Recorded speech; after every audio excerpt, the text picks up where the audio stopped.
Hi అండి, welcome to my channel మేరీ చేతి వంట. అందరూ బాగున్నారా? ఈరోజు మటన్ కర్రీ అండి. ఆ మటన్ కర్రీలోని స్పెషల్ ఏంటి అనుకుంటున్నారా? ఎప్పుడు చేసే విధంగా రొటీన్ కాకుండా ఈరోజు స్పెషల్గా అయితే ఆ మటన్ కర్రీలోని గ్రేవీ ఎలా చేయాలో చూసేద్దామా? అయితే వీడియోలోకి వెళ్ళిపోదాం.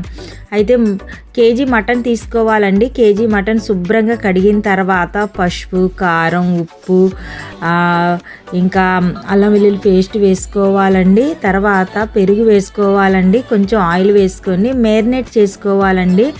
మ్యారినేట్ చేసుకున్న ఆ మటన్ని ఒక గంట సేపు అయినా ఫ్రిడ్జ్లో పెట్టండి. చాలా బాగుంటుందండి. చాలా జ్యూసీగా చాలా రుచిగా ఉంటుందండి. అయితే స్టవ్ వెలిగించి 3 స్పూన్ల ఆయిల్ వేసుకోవాలండి. తర్వాత 2 పెద్ద ఉల్లిపాయలు కట్ చేసుకొని బ్రౌన్ కలర్ వచ్చే వరకు వేయించుకోవాలండి. ఇదే ఇంపార్టెంట్ అండి. అయితే బ్రౌన్ కలర్ వచ్చింది కదండి, కొంత తీసుకోవాలండి. గ్రేవీ కోసం అన్నాను కదండి, స్పెషల్ గ్రేవీ అన్నాను కదండి, ఇదేనండి ఆ గ్రేవీ. ఎలా చేయాలో చూసేద్దాం. అయితే కొంత బ్రౌన్ కలర్ వచ్చిన ఆనియన్ని తీసుకోవాలండి. తీసుకున్న తర్వాత కొంత ఉంచుకున్నాం కదండి, కొంచెం బిర్యానీ ఆకు, దాల్చిన చెక్క, మరాఠీ మొగ్గ వేసుకొని కొంచెం వేయించుకోవాలండి. అది తర్వాత జీడిపప్పు, గసగసాలు, ఇలాచీ వేసుకొని కొంచెం టమాటాలు కూడా వేసుకొని అదేనండి గ్రేవీకి సిద్ధం చేసుకోవాలండి.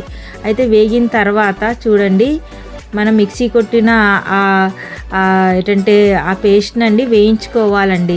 ఇదేనండి ఆ మటన్లోని చాలా స్పెషల్ గ్రేవీ అన్నాను కదండి. ఎప్పుడు చేసే విధంగా కాకుండా ఇలా ఒకసారి ట్రై చేయండి. చాలా బాగుంటుందండి. చాలా ఆ హోటల్ స్టైల్ లాగా చాలా బాగుంటుందండి. బిర్యానీలోకైనా, పలావ్లోకైనా, దాని తర్వాత రోటీలోకైనా చాలా బాగుంటుందండి. చాలా టేస్టీగా ఉంటుందండి. ఇలా కొంచెం వేయించుకున్న తర్వాత పచ్చి వాసన పోయిన తర్వాత కొంచెం వాటర్ వేసుకోవాలండి. తగినంత వాటర్ వేసుకొని చూడండి, కొంచెం ధనియాల పౌడరు, కొంచెం గరం మసాలా వేసుకోవాలండి.